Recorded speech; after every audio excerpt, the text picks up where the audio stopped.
Good morning. Welcome to Hobby Evolution Sunday edition. It's been a couple days. Apologies for my unkept hair. Looks like I've got a little, but I'm repping the Milwaukee Bucks today.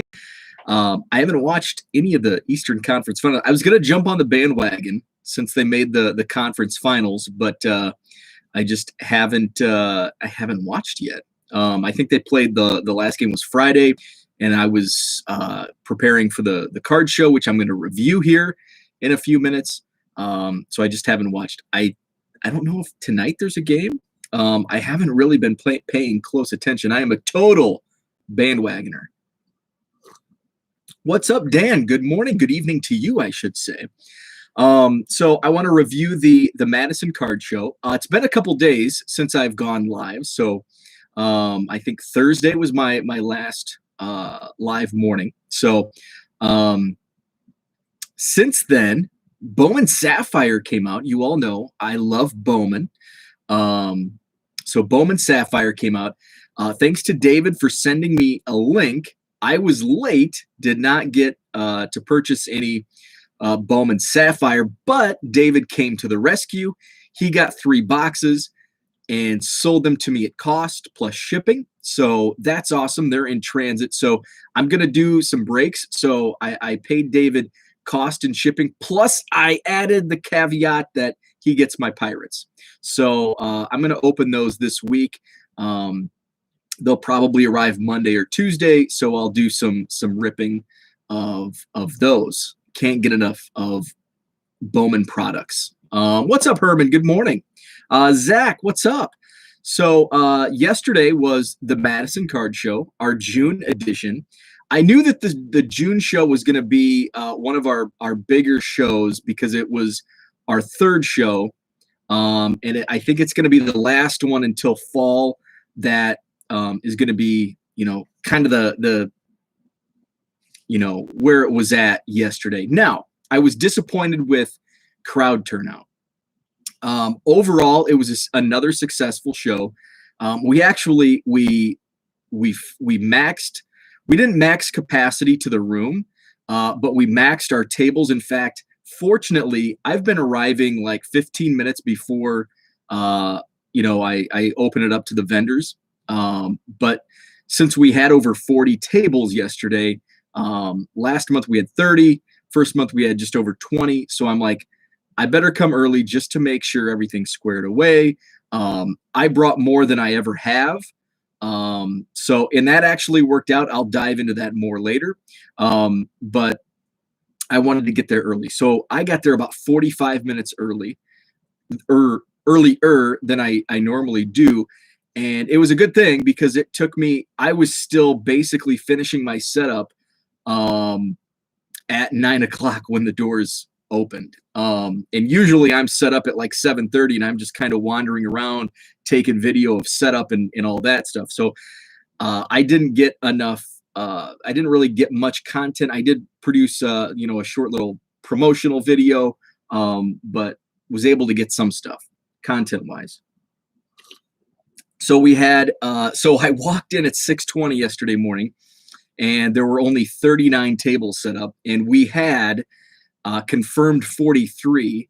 And then we had a couple like up in the air. We had one drop out like the night before, but then we had 2 people that were on the fence, and I think both of those people came through. So they always set some tables and extra chairs aside for us. So I was like working feverishly to get those set up. So I got those set up, and then we were still at, I think, 42. So I had to go downstairs and request more tables, which is a good thing, a great problem to have. So we actually had the room as it was set up. Plus, we pushed tables together and added a couple tables on each row. We had 2 like corner tables that are just kind of like we just out of necessity we had to throw those. Not ideal, but it's still all in one big room. And I thought about, because they offered us the if it continues to grow, we can go out into the hallway, and we have basically the whole second floor, because it's kind of it's contained to one area. So I don't want to do that. Because I'd rather have everything in one full room, because usually if there's a smaller room or, a second area, it doesn't get as trafficked as well. So that's not ideal. Um, but if it comes to that, I don't think it will. I think the next couple months are going to be slower. I do know one vendor is going to drop out. He has kind of a niche, sports memorabilia, awesome guy. He set up at our April show and then did yesterday's show. He has some really cool, like, vintage. Mark Hoyle would love it, although I've asked him, he doesn't have any Red Sox stuff. But he has, like, really cool, unique. He sold a lot of his unique stuff at the Wisconsin Dell show last month, but it's really niche. So you have to have that right buyer, and his stuff is really for a bigger show, not, our hotel show, which, only drives in a few hundred people. So he didn't sell anything, and, he's like, I had fun. But I'll come back as a buyer, as, just to say hi, but it's not for me. And I totally understand that. It's, it is what it is. Every show's, I'm not going to set up at the Wisconsin Dell show because I would have to sell $300 worth of, bargain box stuff. That's a lot of cards. Plus, I would have to dig out of my eBay box, and it's just not worth for me. I'd rather go up for a day to a bigger show like that, than set up. But smaller shows in my area, I'll definitely consider. So I get that. So I think we're going to be a little down. Next month's show is the week before National. So I'm going to be like, I'll probably have a pretty bad hobby hangover the first week of August. Because our show is the 24th, the Saturday before the National. I'll be headed down. I'll drive down to Chicago Wednesday morning, and I'll be there until Sunday afternoon. So I will have 6 full days of card shows. So I will definitely be hobbied out. But for you, I'll do a lot of videos the following week, to recap. It might take up a couple days to recap all the craziness of the National. So what else about the show yesterday? So we ended up with, I think we had a total of 46 tables set up. So that was awesome. Dan, me and a buddy of mine stay kind of like 15 minutes away from the show, because I like to save money on hotel, and use that money to buy more cards. But I get for, like, out of town travelers, especially if you're flying in, you don't have, if you're not if you fly into air and the show's right there, so there's no real need for a rental car. So I get the, staying next to the hotel to avoid that additional cost, because basically if you go out and do an outlier hotel and get a rental car, that rental car is just going to eat up, that difference of what you would save on the hotel. But we stay in Wheeling. We stay out in Wheeling, which is just like, basically you take River Road all the way through Des Plaines, and I think Mount Prospect, into Wheeling. So it's about a 15-minute drive. I love the commute. I like to commute, pick up a coffee and just drive, listen to the radio, and drive in. I really enjoy the commute. Not a long commute, but a nice 15 to 20-minute morning commute as you're getting ready for a full day of baseball cards. Can't beat it. So yeah, we drive in. We actually drive in. We drive separately just because, sometimes we'll do different things, or sometimes I bring back a lot of stuff that, we need to take 2 cars. Plus, sometimes I'm a morning person, so I'm out the door before my buddies, finishing, getting ready. So I like to get there early, take advantage of that 30-minute VIP early entrance. You better eat some beef, dogs, or deep dish. Deep dish, definitely. Yeah, but yeah, I'm only 2 hours, so I have Rosemont is like right on the dot, 2 hours for me. It's all literally all 4-lane interstate for me. The delivery for the items of the week of July 20th, I ordered June 20th. That seems odd since they are shipping from US. Is it out of line as a buyer to ask if that is accurate? Oh, eBay question, Zach. I missed that one up there. I ordered a few cards from a seller, one being the 89 Bow Score Supplemental. Huge item on my want list. The seller didn't have any note saying they were out of town. So Zach, so with that, um, yeah, you can definitely ask. Okay to ask. Sometimes, uh, so I will say this: as of 2 years ago, and things could have drastically changed in the last 2 years, but in vacation settings, I think there's a I think you can put a note. Yeah, you can put a note with. I had some issues with my vacation settings when we went out of the country, but I was also gone for like 2 weeks, and there was only I didn't have the option to. I didn't have the option for some reason. I didn't have the option to keep my items live and have vacation mode set. And I'm pretty sure there's a way to do that, but I ended up taking everything off, like not off, like it was hidden from listing. So I'm not sure how the details. eBay has some quirks in it with different things like that. I would definitely ask. So they're probably, so it could be a handling time. So you ordered June 20th and it hasn't shipped. So has it even shipped? Has it shipped yet? Like, has it even been marked shipped?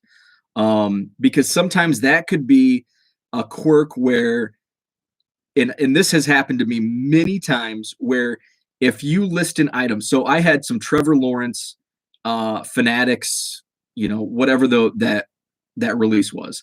So I listed them like right away on eBay, but they didn't arrive to me until this past week.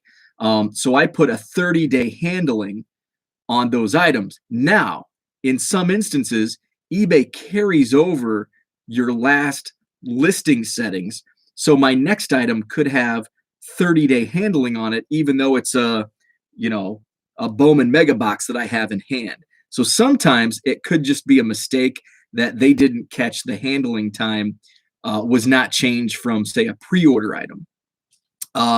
Nothing is marked shipped, just green check by the paid circle. Okay, so it's likely that seller is on some sort of vacation and just didn't have those settings. But I would, since there was no vacation note, I would definitely, my first step would be to send them a message and just ask, hey, this has a long handling time. Check the description, just in case something may be up. I don't. It could be a case of, there's a lot of could be's in this scenario. So the best case to get like the absolute answer is just to send him a message. So that would be I would just send them a message and find out. There's a lot of different potential scenarios on why that is occurring. Dan, do you go to both Chicago Sports Spectaculars every year? Typically, yes. I didn't start really doing shows again since I returned. So the funny thing is, I did more shows when I was kind of a fringe collector, say between 2005 and 2014. I did more shows then than I did from 2014 to 2018, when I was like really getting in hardcore, buying collections, posting on forums, getting involved online with the hobby community. And then 2018, I think I went to the Spectacular for the first time, and then I went, I've gone to both shows. I think I did miss one, just a wedding or something more important that popped up on the schedule. But yeah, I try to make it to both shows. This year they had to move it back from June, obviously. COVID. They probably could have had, well, no, because Chicago didn't open up until like June 10th. So yeah, I think they had it scheduled for the first weekend, but their next show is Labor Day weekend. So it's kind of a nice little, I'll be off the Actually, that'll be a run of shows because you've got the National end of July into August, and then 2 weeks later is the Wisconsin Dell Show, and then 2 weeks later is the Spectacular. So it just may be this year with all of that kind of packed into like a 1 month period. I may just do one day. Usually I go down for the Spectacular, Dan. I usually go down and I'll go down like on Friday afternoon. I'll take like a half day at work. I'll go down Friday afternoon, stay the night, get a hotel in Rosemont, and then go back at it Saturday. And then I don't think I've stayed until Sunday. Maybe one show I stayed until Sunday. But typically I get everything I need on Friday night and Saturday. So my card show, I'm just kind of, I should have probably put this like outline because I'm just kind of going off. So I did the setup. So 46 tables. The traffic was a little weird. I was praying for rain, not only because we need the rain, even though it's rained like every day for 4 or 5 days. My grass is finally green again, which is nice, from actual rain and not my sprinklers. So it was raining. I was hoping for rain because, it's June. Madison, Wisconsin is like one of the best summer spots in the country. And I'm not saying that because I'm biased. It's just there's so much to do summer-wise, and a beautiful summer day in Madison, is hard to beat. We have the lakes. So I'm kind of like, crossing my fingers for some rain, get people off the boats, get them off the lake, get them off their bicycles, cancel some Little League baseball games. Sorry, kids. Come in, buy baseball cards. So we had rain pretty much all day yesterday. It was cool because there were a couple Little League tournaments. So I know there was one in DeForest, which is like kind of basically a suburb to the northwest or northeast. So we had a father-son. They bought a couple. I had junk wax packs. They bought a couple packs. He was playing in a tournament in DeForest. We had another father-son. I think their Little League game got rained out, and they're in their baseball uniforms, which is really cool to see the kids in the show. There were a lot of kids, and I'm not talking like teenagers. I'm talking like, I don't know, 5 to 12 in that, the middle school range. So that was really cool to see. It was a different, so our April and May shows, we had heavy traffic from like 8:45 before the doors open, 8:45 to like 11:30. Room was just packed. And then by like noon, it cleared out, and it was just people kind of sprinkling through. So it looked really bad because by 1, a lot of vendors were like packing up for the day and leaving. So if anybody came between like 1 and show close 3, there's half the vendors. There's nobody in there. It looks really bad. So I don't like that. I want to have more people, but I kind of preferred yesterday, even though there were likely less people. The traffic was staggered. So we turned me greatly, because if we didn't have that morning mirrors the previous shows, this is going to be a big dud. We have the most vendors. Most of them, half of them don't want to come back. But we didn't have that. Fortunately, we had steady. It was steady throughout the day, even though there were probably less than our May show. It was steady. A couple vendors commented that they thought there were more people. Maybe they got more traffic at their tables, but just kind of overlooking, it didn't appear that way. So I kind of like that it was steady throughout. What else? Scott came over from Dubuque, so Scott watches every day, or most every day to this show. So thanks, Scott, for coming over. He gave me, and it's still in my car, and I did show it off on Twitter. It's a big like vinyl banner that hung, and I think he said it came from like Wrigleyville, and it's got like it's the background is like ivy, and a big Cubs logo. Zach, that is a fantastic idea. I should have done that. That is fantastic. I was off my content game because it was just, I was kind of running around. I got some okay, but that's fantastic. I want to use, I'm gonna use your idea for next month. Hopefully we can get some some Little League baseball players in. I can get some photo ops. So speaking of photo ops, so the guy Sean was set up next to me. Sean came up from, well, technically came up from Kansas City. Matt came up from Kansas City. Sean grew up around, I think, Wichita, lives in Kansas City now, works for the railroad. So he brings all of his stuff on the road with him for work. And right now he's working in La Crosse, which is like 2.5-hour drive from Madison. So he still, drove a significant distance to our show. And he got 3 tables, awesome stuff. And he had some custom display cases. And I did post on Twitter about his display cases, and there's a picture of him. So Matt, he does set up around Kansas City. I think he kind of just started setting up at shows. He's got some really cool stuff, some really nice graded. He's a big grader, so he's got a lot of slabs. I think he did a Lee's Summit show recently. I can't remember what he said his next show was going to be, but he kind of he brings all his stuff, and if he sees a show like kind of close by, hopefully he's set up at a future show. He said even so,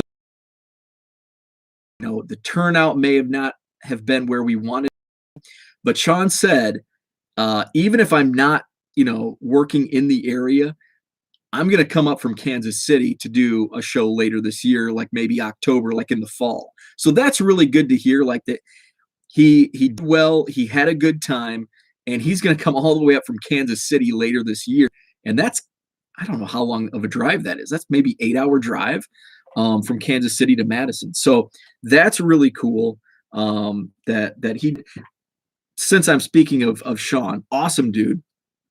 Matt says Lee Summit was last weekend. Didn't go to that one. Okay. So look out for Sean, and check my Twitter, and he's in the picture so you can see him. So he came over, and I was looking at some of his stuff, and I've talked about this before. I like to, unless there's something that I really, really want, I don't jump for it early in the show. I'll let it wait, and toward the end of the show, I'll buy. Give everybody else a chance. And I know other vendors, are different, and they want to go look before the show starts. But I'd rather just give everybody else a chance, because there's really not much that I have to have. Like, I just kind of look at everything. I mean, I'm a quantity Cubs collector. So I kind of feel like, well, I can get that at another show. So Sean he's like, hey, I've got this. It's numbered to 3, Greg Maddox Immaculate Collection, relic, numbered, I think 1 to 3. Yeah, 1 of 3. He had $60 on it. He's like, I'll give that to you for 20 since you're a big Cubs fan. So I'm like, awesome. I'm like, I tell you what, towards the end of the show, I'll take you up on that deal. Still there. And it was. So I kept going through. He had a Victor Caratini, Francisco Mejia Immaculate Conception collection, numbered to 25, dual auto, Victor Caratini and Francisco Mejia, $5, sold. So pick that up. And I've hung out with Ray Burris multiple times. He comes to Club 400 quite a bit, and he's a great guy. He's actually, when he comes to Club 400, he actually comes up and so Ray Burris, 1975, PSA 8. So pick this up. So I got those 3 cards, and I think he charged like $30 for the 3 cards. Heck of a deal. Thanks to Sean from Kansas City. Ray Burris, PSA 8. My first purchase was this. This was my big purchase. So I was in the hole like right away. Colton sold me this. So Colton and Nick set up together last month, and I bought Colton's buddy Nick is who I bought the PSA Ron Santo rookie from. So Colton's like, hey, I've got this for you. And he had it at like 125, and I'm like, would you take 100? He's like, all day. So picked this up for 100 early in the show. So I was in the hole. I had to really sell some quarter cards to make up for this this purchase. But I've kind of been on a Chris Bryant kick. I bought a couple of his Bowman autos, and I have a couple others in my watch list on eBay. Herman says, I feel like a quantity Braves collector lately. Well, get ready for some more because I'm packing your box for shipping this week. So get ready for some more. And then I had a guy come up and he's like, he saw my sign. I had the Cubs cardometer with me. And he's like, would you trade? I'm like, yeah. I mean, so there were a stack of like maybe 15 Cubs cards. So one was this Javi Baez, and then this I don't have. It's the Steve Aoki collection. I don't really do many of the online Topps releases. Like I'll do anything Bowman. I'll do, Project 70 Cubs. But like the Aoki, some of those other collaborations, I don't do any of that. Ben Baller, that was a strictly flip last year. So it's always cool to get these. I don't do Topps now, so most of those are all new to me. So traded just like a stack of quarter cards for a stack of Cubs cards. And one of the best things about setting up as a vendor is some of the deals that come your way. So I had a kid, and when I say kid, he was, I don't know, high school age maybe. This stack of junk wax, like unopened boxes. And he's like, you interested in this? And I said, no. And he goes, I just want to get rid of it. I'll let it go super cheap. And I'm like, I don't even want to offer. I never like to put out the first price. I like to have that, especially if it's something I don't want. If it's something I really want, I'll throw out a price. But if it's something I don't have a need for, I don't want, if it's just going to sit on a shelf like this stuff, likely, I'm not, you throw me a price, and if we're somewhat close, I'll tell you what I'm willing to pay. And that's my, like something like this. If he would have given me a higher price, I would have said no. And I probably wouldn't even have countered because I don't want it. Like it's just not, if it was something Cubs that I wanted or kind of wanted, then maybe I would have countered. But on something like this, not going to counter. So it was like junk wax right behind me. 1993 Leaf Series 2 unopened box. 1993 Leaf Update. Get like a Frank Thomas 5x7 in there, unopened. 91 Bowman. This is a rack pack, unopened box. And then there was, what else was there? Oh, there was a 91 Donruss, which is just garbage. There was 88 Donruss Baseball's Best, and like an 88 Topps baseball set, like hand collated set. So the 88 Topps hand collated set gave me some time to just sort the Cubs. So I said I wasn't interested, wasn't going to make an offer. And he goes, I'll sell them cheap. How about $30?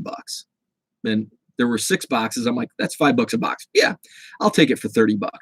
I figured I'll be able to sell like one of the boxes and maybe break even. Pull the Cubs, and it's a win for me. So I looked, the Leaf Update box sells for between $40 and $50. Okay. The Series 2, a little less, between 30 and 40. And those are shipped prices on eBay.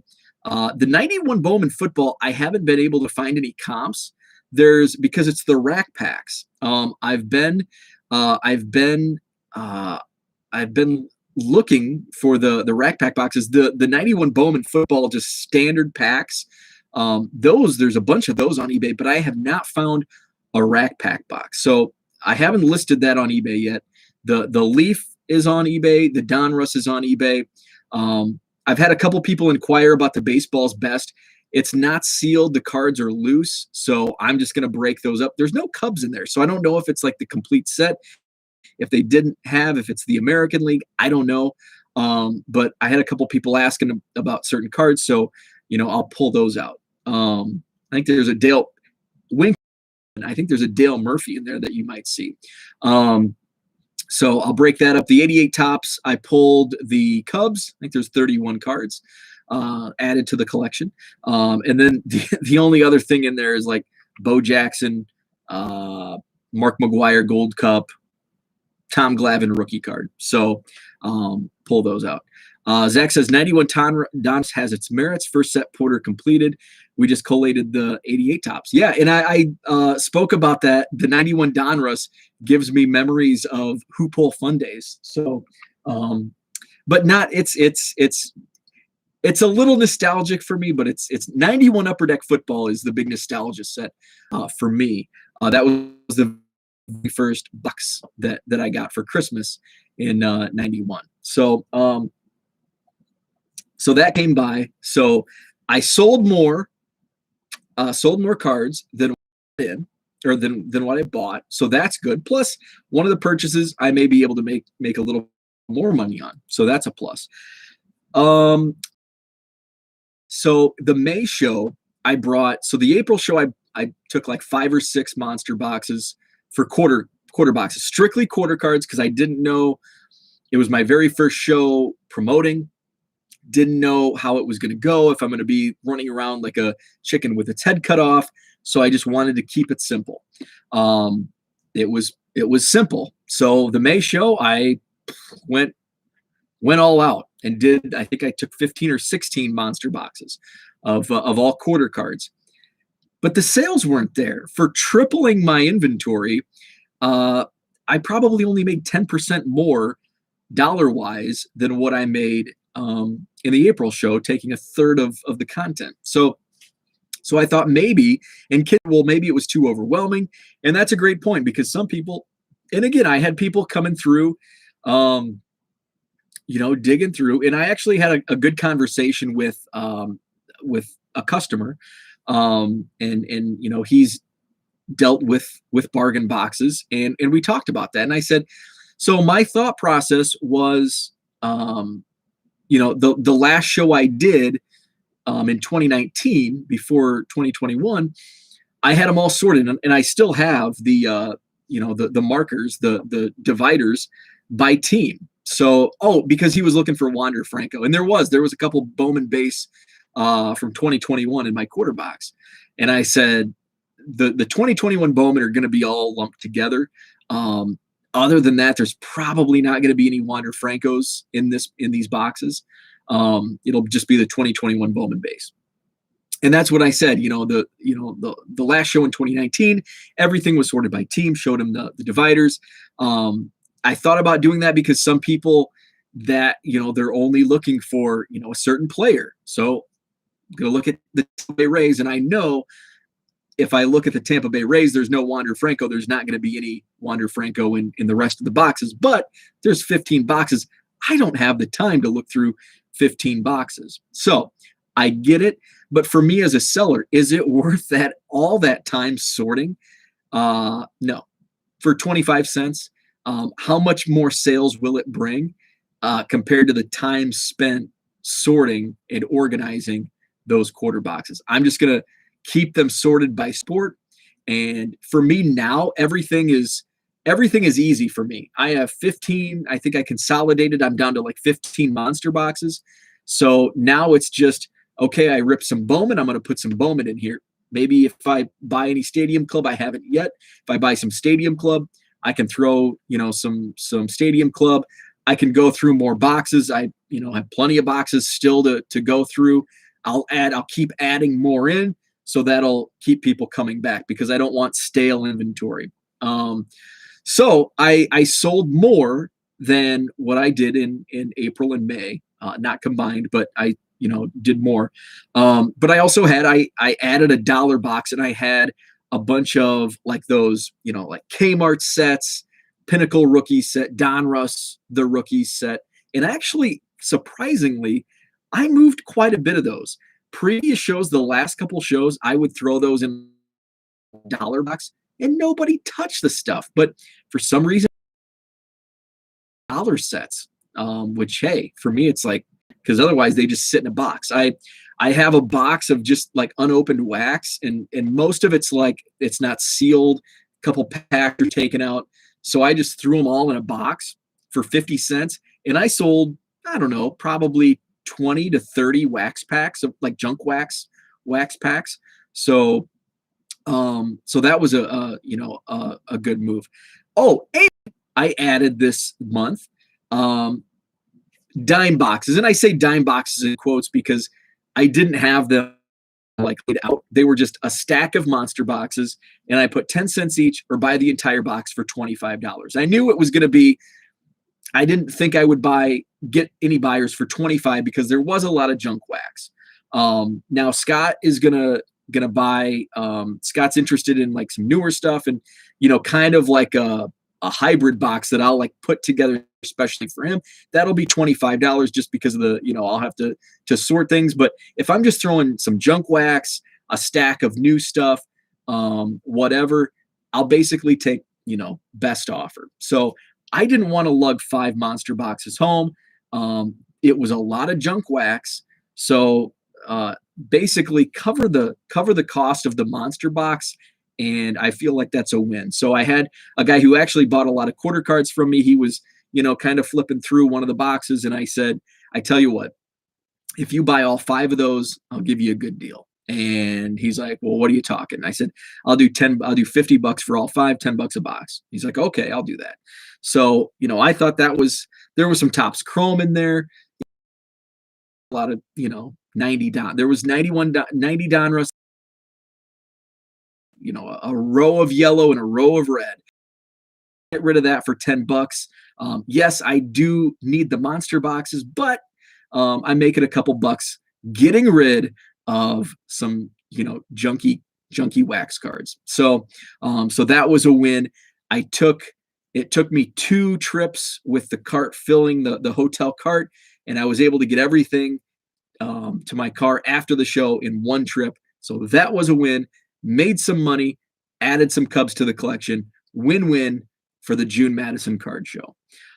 Zach says, you need a neighbor kid like Porter who would love to sort those cards by team. I absolutely do. My buddy David, who I got the $58,000 from, he actually pays a retired lady to sort cards for him. And that's how he gets all his done. It's like, man, I need to find something like that.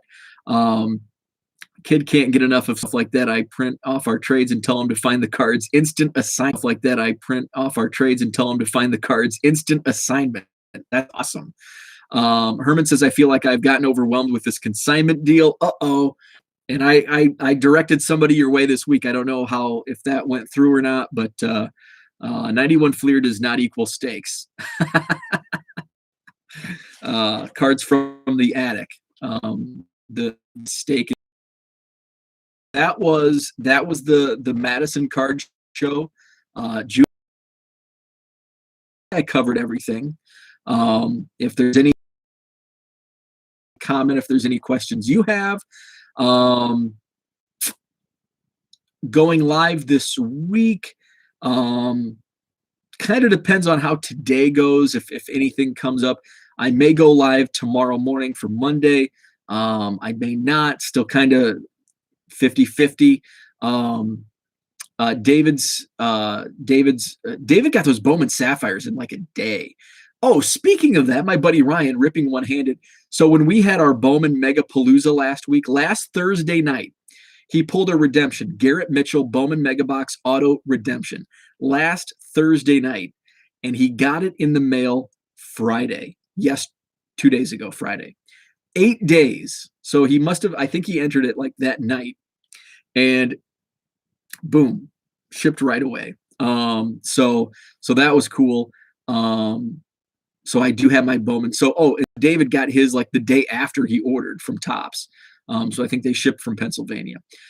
So he packed those up and shipped them out. So they may arrive tomorrow or Tuesday. So I will rip Bowman Sapphire live here on my YouTube channel. Sorting cards till the grass dries, then cutting grass and back to sorting. Yeah. So I will have to mow. My neighbor mowed yesterday. So I'm probably going to have to mow this week. But yeah, live schedule this week, 50-50 on Monday. And then likely if I don't go Monday, I'll go Tuesday. So that's all I had for today. Just wanted to review the show yesterday. Another good show. Had a lot of fun. So thanks for tuning in this morning. Have a great Sunday. And we may or may not talk tomorrow, but I'll always be active on Twitter at 1 Million Cubs.